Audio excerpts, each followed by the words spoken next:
राधे राधे। जय श्री कृष्णा। आपका दिन शुभ और मंगलमय हो। आज सकट चौथ का व्रत है और सबसे पहले आप सभी को सकट चौथ की हार्दिक शुभकामनाएं। पहले के अध्याय में हमने सुना था जब यमदूत विकुंडल को स्वर्ग लेकर जाता है तो विकुंडल पूछता है, हे यमदूत, मैंने तो अपनी पूरी जिंदगी में कोई भी अच्छा काम नहीं किया है। तब यमदूत विकुंडल को बताता है कि तुमने माघ मास में स्नान किया है, इसीलिए तुम्हें स्वर्ग की प्राप्ति हुई है।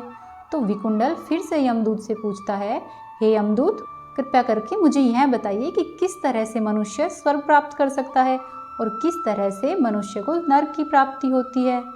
तब यमदूत उससे विस्तार पूर्वक बताता है। आज के अध्याय में आप सुनेंगे इससे आगे। आइए शुरू करते हैं। इससे पहले यदि आपने पहले के अध्याय नहीं सुने हैं तो हमारे चैनल पर जाकर प्लेलिस्ट चेक करें, आपको सभी कथाएं वहां पर मिल जाएगी।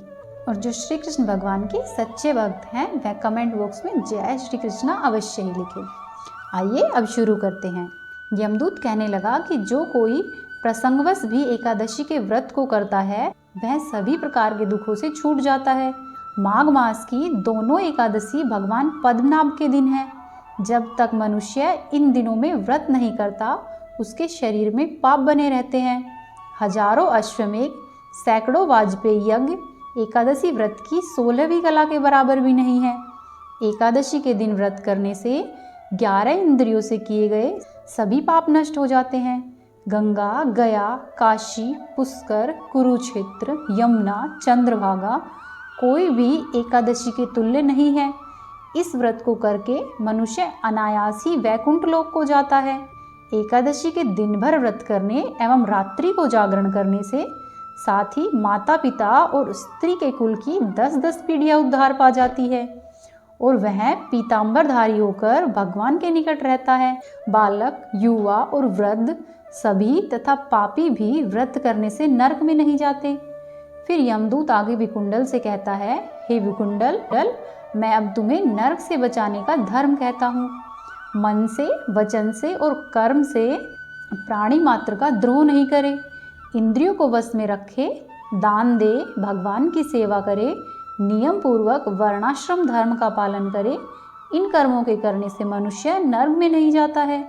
जो मनुष्य स्वर्ग प्राप्त करना चाहता है वह मनुष्य गरीब भी हो तो भी जूता, छतरी, अन्न, धन, जल इत्यादि कुछ न कुछ दान अवश्य ही करता रहे। दान देने वाला मनुष्य कभी भी यम की यातना नहीं पाता, साथ ही दीर्घायु और धनी भी होता है। हे विकुंडल, अधर्म से ही मनुष्य बुरी गति को पाता है। मनुष्य सदा ही धर्म के कार्यों से स्वर्ग को प्राप्त करता है, इसलिए बाल्यकाल से ही धर्म के कार्यों का अभ्यास करना चाहिए। फिर विकुंडल यमदूत से कहता है, हे यमदूत, मुझे तुम्हारे वचन बहुत ही अच्छे लगे हैं। मेरा चित्त अत्यधिक प्रसन्न हुआ है क्योंकि सज्जनों के वचन हमेशा ही गंगा जल के समान पापों का नाश करने वाले होते हैं। उपकार करना तथा मीठा बोलना सज्जनों का यह स्वभाव है। जैसे अमृत मंडल चंद्रमा को भी ठंडा कर देता है। अब कृपा करके मुझे यह बताइए कि मेरा भाई किस प्रकार से नरक से मुक्ति पाए, उसका नरक से किस प्रकार से उद्धार हो सके। तब यमदूत कुछ देर तक अपनी ज्ञान दृष्टि से विचार करके मित्रता रूपी रस्से से बंधा हुआ बोला कि हे विकुंडल, यदि तुम अपने भाई के लिए स्वर्ग की कामना करते हो तो जल्दी से ही अपने 8वें जन्म के पुण्य फल को उसके निमित्त अर्पित कर दो। तब विकुंडल कहने लगा कि हे दूत, वह पुण्य क्या है और मैंने कौन से जन्म में और कैसे किया है, कृपया करके मुझे यह सब बताओ, फिर मैं अपना पुण्य अपने भाई को दे दूंगा। तब यमदूत कहने लगा, हे विकुंडल, सुनो, मैं तुम्हारे पुण्य की सब कथा कहता हूँ। पूर्व समय में मधुवन में शाल्की नाम का ऋषि था। वह बड़ा ही तपस्वी और ब्रह्मा के समान तेज वाला था। नवग्रह की तरह उसकी स्त्री रेवती के 9 पुत्र थे, जिनके नाम ध्रुव, शशि, बुध, तार, ज्योतिमान थे। इन 5 ने गृहस्थाश्रम धारण किया तथा निर्मोह, जितमाय, ध्याननिष्ठ और गुणात्मक इन 4 ने संन्यास ग्रहण करके वन में रहे। ये शिखा सूत्र से रहित पत्थर और सोने को समान ही समझते थे। इनके लिए सोना और पत्थर दोनों में कोई भेद नहीं था। जो भी मनुष्य इन्हें कोई भी अच्छा या बुरा जिस भी तरह का अन्न देते ये वही खा लेते, और कोई भी कैसा भी कपड़ा देता उसी को धारण कर लेते। ये सदा ही ब्रह्म के ध्यान में लगे रहते। इन चारों ने व्रत, शीत, निद्रा और आहार सबको जीत लिया। बस चर अचर को विष्णु रूप समझते हुए मौन धारण करके संसार में घूमते। ये चारों महात्मा जब तुम्हारे घर पर आए तब तुमने मध्याह्न के समय भूखे प्यासे इनको आंगन में देखा तो तुम गदगद हो गए और कंठ से आवाज नहीं निकली। आंखों में आंसू भरकर इनको नमस्कार किया। बड़े ही आदर सत्कार से तुम इनको अंदर लेकर गए। इनके चरणों को धोकर बड़े ही प्रेम से तुम कहने लगे कि हे प्रभु, हमारे अहोभाग्य, आज आप हमारे यहाँ पर पधारे। आज मेरा जन्म सफल हुआ है, मुझ पर भगवान प्रसन्न हुए हैं, मैं सनाथ हो गया। मेरे माता पिता, पत्नी, पुत्र, गो आदि सब धन्य हो गए, जो आज मैंने हरि के समान आपके दर्शन किए हैं। सो हे वैश्य, इस प्रकार तुमने उनका श्रद्धा से पूजन किया और चरण धोकर जल को मस्तक से लगाया, फिर विधिवत उनका पूजन किया। तुमने इन सन्यासियों को भोजन कराया। उन सन्यासियों ने भोजन करके रात को तुम्हारे ही घर में विश्राम किया और ब्रह्मा के ध्यान में फिर वे लीन हो गए। उन सन्यासियों के सत्कार से जो पुण्य तुमको मिला सो मैं भी कहने में असमर्थ हूँ, क्योंकि सब भूतों में प्राणी ही श्रेष्ठ है। प्राणियों में बुद्धि वाले, बुद्धि वालों में मनुष्य, मनुष्यों में ब्राह्मण, ब्राह्मणों में पुण्यात्मा और पुण्यात्माओं में ब्रह्मज्ञानी सर्वश्रेष्ठ है। ऐसी ही संगति से बड़े बड़े पाप नष्ट हो जाते हैं। यह पुण्य तुमने अपने पहले 8वें जन्म में किया था। सो यदि तुम अपने भाई को नरक से मुक्त कराना चाहते हो तो यह पुण्य तुम अपने भाई को दे दो। फिर यमदूत के ऐसे वाक्य सुनकर विकुंडल ने प्रसन्न होकर अपना पुण्य अपने भाई कुंडल को दे दिया। फिर उसका भाई कुंडल भी नरक से मुक्त हो गया। फिर दोनों भाई कुंडल और विकुंडल देवताओं से पूजित किए गए। तब दूत अपने स्थान को चला गया। इस प्रकार वैश्य के पुत्र विकुंडल ने अपना पुण्य देकर अपने भाई को नरक की यातना से छुड़वाया। सो हे राजन, जो कोई भी इस कहानी को पढ़ता या सुनता है वह 1000 गोदान का फल पाता है। फिर कार्तवीर्य जी बोले, हे विप्रश्रेष्ठ, किस प्रकार एक वैश्य माघ स्नान के पुण्यों से पापों से मुक्त होकर दूसरे के साथ स्वर्गलोक को गया। अब आप मुझसे कहिए। तब दत्तात्रेय जी कहने लगे कि जल स्वभाव से ही उज्ज्वल, निर्मल, शुद्ध, मलनाशक और पापों को धोने वाला है।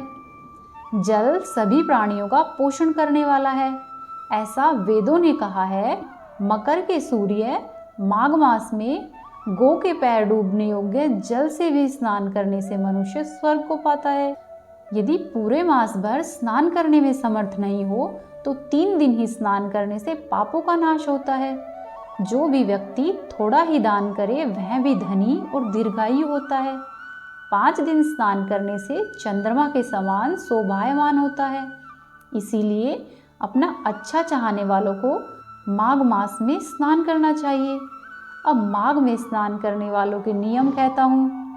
माघ में स्नान करने वालों को अधिक भोजन नहीं करना चाहिए, भूमि पर सोना चाहिए, भगवान की त्रिकाल पूजा करनी चाहिए। ईंधन, वस्त्र, कंबल, जूते, कुमकुम, घी, तेल, कपास, रुई, वस्त्र, अन्न इत्यादि जो भी संभव हो अपनी सामर्थ्य के अनुसार अवश्य ही दान करे। दूसरे की अग्नि न तपे, ब्राह्मणों को भोजन कराए और उनको दक्षिणा दे तथा एकादशी के नियम से माघ स्नान का उद्यापन करे। भगवान से प्रार्थना करे कि हे देव, इन स्नान का मुझको यथोक्त फल दीजिए। मौन रहकर मंत्र का उच्चारण करे, फिर भगवान का स्मरण करे। जो भी मनुष्य श्री गंगा जी में माघ में स्नान करते हैं वे 4000 युग तक स्वर्ग से नहीं गिरते। जो कोई माघ मास में गंगा और यमुना का स्नान करता है वह प्रतिदिन 1000 कपिला गो के दान का फल पाता है। फिर दत्तात्रेय जी कहने लगे कि हे राजन, प्रजापति के पापों के नाश के लिए प्रयाग तीर्थ की रचना की। सफ़ेद गंगा जी और काली यमुना जी के जल की धारा में स्नान करने का महात्म्य भली प्रकार से सुनो। जो इस संगम में माघ मास में स्नान करता है वह गर्भ योनि में नहीं आता। भगवान विष्णु की दुर्गम माया माघ में प्रयाग तीर्थ पर सब नष्ट कर देती है। माघ मास में प्रयाग में स्नान करने से मनुष्य अच्छे भोगों को भोगकर ब्रह्म को पाता है। माघ मास के स्नान के पुण्यों की गिनती चित्रगुप्त भी नहीं कर सकता। 100 वर्षों तक निराहार रहकर जो पुण्य पाया जाता है वही फल माघ मास में 3 दिन प्रयाग में स्नान करने से मिलता है। जो फल 100 वर्ष तक योगाभ्यास करने से मिलता है, जैसे सर्प पुरानी कैचुली को छोड़कर नया रूप ग्रहण कर लेता है, वैसे ही माघ मास में स्नान करने से मनुष्य पापों को छोड़कर स्वर्ग को पाता है। परंतु गंगा यमुना के संगम में स्नान करने से हजारों गुना फल मिलता है। सो हे राजन, जिसको अमृत कहते हैं वह यह त्रिवेणी ही है। ब्रह्मा, शिव, रुद्र, आदित्य, मरुदगण, गंधर्व, लोकपाल, यक्ष, किन्नर, तिलोत्तमा, अप्सरागण, सभी पितर, मनुष्यगण, कलयुग में गुप्त और सतयुग आदि में प्रत्यक्ष सब देवता माघ मास में स्नान करने के लिए यहाँ आते हैं। इन दिनों माघ मास में प्रयाग में स्नान करने से जो फल मिलता है वह ईश्वर ही कह सकते हैं। मनुष्य में इसे कहने की शक्ति नहीं है। हजारों अश्वमेध यज्ञ करने से भी यह फल प्राप्त नहीं होता। पूर्व काल समय में कांचन मालिनी ने इस स्नान का फल राक्षस को दिया था, जिससे वह सभी पापों से मुक्त हो गया था। इससे आगे की कथा जानने के लिए हमारे चैनल से जुड़े रहे। आज के अध्याय में यहीं तक। उम्मीद है आपको कथा पसंद आई होगी। वीडियो को लाइक करें, चैनल को सब्सक्राइब करें और कमेंट बॉक्स में जय श्री कृष्णा जरूर ही लिखें।